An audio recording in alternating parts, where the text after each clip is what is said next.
દેશભરના પ્રવાસીઓ મોટી સંખ્યામાં સંઘ પ્રદેશ દીવમાં ઉમટી પડ્યા હતા। નાગવા બીચ અને વિવિધ રિસોર્ટમાં સંગીતની ધૂમ, ડાન્સ અને રંગબેરંગી પાર્ટીઓથી સમગ્ર વાતાવરણ ઉત્સાહથી છલકાયું હતું।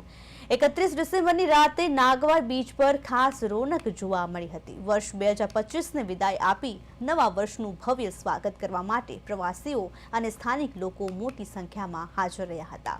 મોડી રાત સુધી ચાલેલી ઉજવણી દરમિયાન ખાસ કરીને યુવાનોમાં ભારે ઉત્સાહ જોવા મળ્યો હતો। કોઈ અનિચ્છનીય ઘટના ન બને તે માટે દીવ પોલીસ દ્વારા કડક અને ચુસ્ત સુરક્ષા બંદોબસ્ત ગોઠવવામાં આવ્યો હતો।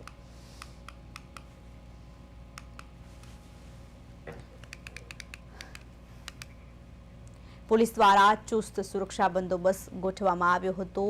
લોકો 31 ડિસેમ્બરમાં ઉત્સાહપૂર્વક નવા વર્ષને આવકાર્યું હતું। 2025ને અલવિદા કહ્યું હતું અને લોકો સંગીતના તાલે ડાન્સમાં લોકો આનંદપૂર્વક ઝૂમ્યા હતા।